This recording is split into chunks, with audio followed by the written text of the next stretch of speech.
The pieces in our closets, they all have a history and they can also have a future.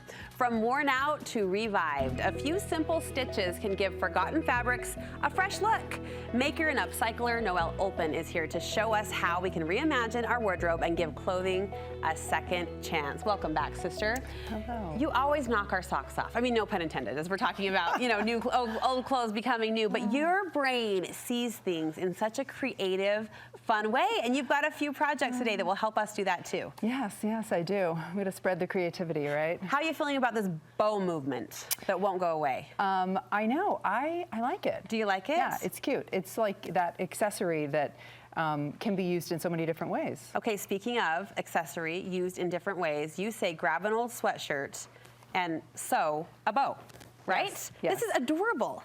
So a lot of these are upcycled clothing, things that I already own that maybe I don't necessarily want to get rid of it, but it needs a little life brought back into it. Needs something. Yeah, it needs a bow. It needs a bow, if only for us to fall in love again, right? Sometimes it's our eyes, our lens that can't see the existing potential. But in the case of a sweatshirt, where you're talking about that as a clothing item specifically, they sometimes get kind of misshapen or maybe a little snug as they shrink and wash and dry. So this bow kind of opens up the hemline and gives you kind of some expansion too. How did you do this?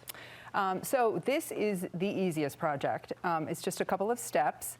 All you need are the basics, the sewing basics, some pins, scissors, seam ripper, even as more important perhaps than scissors, and then an iron, because iron will make anything look better and the project turn out better. Okay. So, so you need bias tape. Yes. Or you can make bias tape, and it's basically just fabric that's been folded over so that all of the seams or all of the raw edges are hidden. The edges are clean. Yeah. So on this one, and actually this one too, you just cut. You make a cut either like a V on the seam or or just you just split the seam. Split the seam, and then it lays open that way. It opens up. Yeah. And then you take the bias tape and put it on the edge. Cover up that edge. Sew all four sides. Zip, zip. Yeah. And then this is where you can be creative. You can make the bow look however as big or as small as you want. This bow can be fluffy. This bow can be delicate. You hold the cards. Exactly. So yeah, you sew these on first. Okay. And then when those are in place, then you lay this out, pin it however you'd like it, and then sew it down flat. So you've just done kind of straight folds, creating a triangle in the center. Because you can't curve, obviously, but it's just straight fold, straight fold, straight fold. So you might be able to curve, but I kind of like this look. I do too. Yeah. I do too. Yeah, and there's your creative ideas.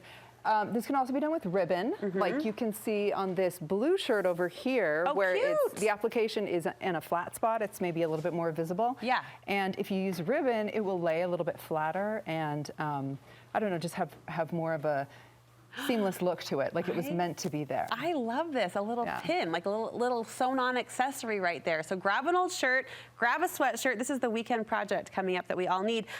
You've got a few other fun ideas, starting with embroidery.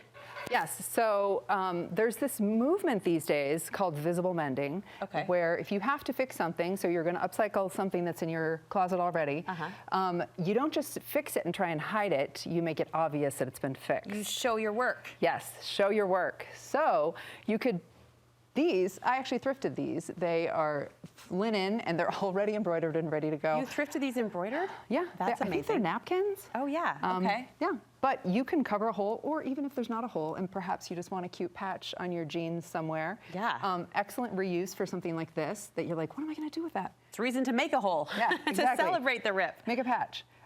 This is a great merino wool sweater. It had some moth holes in it, as happens. Yes. And instead of trying to hide it, we just accentuated the fact that there are holes, and we did cover them, and now it's got a whole new look and a whole new vibe to it. And it becomes something you would pay big dollars for at a fancy schmancy high-end boutique. This is gorgeous. Exactly. So fun. And then this, I think, takes the cake. I mean, they're all fabulous, but this just made me giggle. I mean, it's so cute. Tell us what you did. 2 shirts become 1. Yes. So 2 shirts that I actually happened to thrift at the same time, and I thought the pink looks like waves. It does. And the top has little swimmers on it that are a hot pink. I don't know if they can see, but these are little ladies doing laps with swim caps on. but flat. That's how you want when you're swimming. You want flat water. So Yeah. you've got. But the top of the pink shirt was torn, and so I was like, how can we put this together? And also it's a statement piece. You know, it totally is. People are like, where did you get that? Or, you know, even better, oh, I made it, I fixed it. Hello, yes, you normally pay big dollars, as I said, for the unique, original, or one of a kind, and in this case, you made it. Okay, really quickly, we have to talk about this too. You're amazing. You're amazing. So this is what happens when the jeans are no longer wearable, but you still want to use the denim. Yeah. And this is just a wall hanging. You could make it and use it for anything. You could put it in a closet if you don't want to look at it. Like tuck socks in there. Yeah, or art supplies. Art supplies, craft supplies. Kids would love that. Your Legos. You can sort your Legos this way.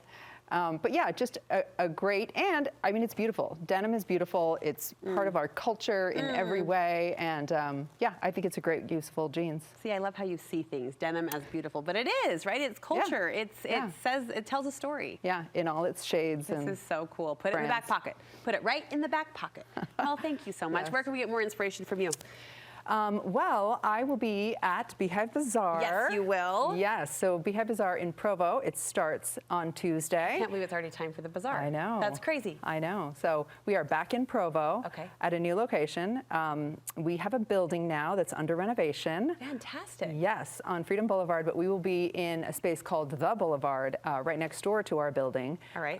And it's a great place to pick up handmade, local goods for Mother's Day. Thank you. And, Thank you. you know, for, you know, your mom too. So Tuesday through Saturday, 10 a.m. to 8 p.m. Okay. Next week and the week after, or tomorrow and the week after. You find the best artisans at Beehive Bazaar, so be sure to make a girls' trip out of it. And website, socials? Yes, all the socials. Just Beehive Bazaar will take you wherever you need to go. Really fun place to be, really fun place to shop. Thank you so much for these great ideas. Good to see you.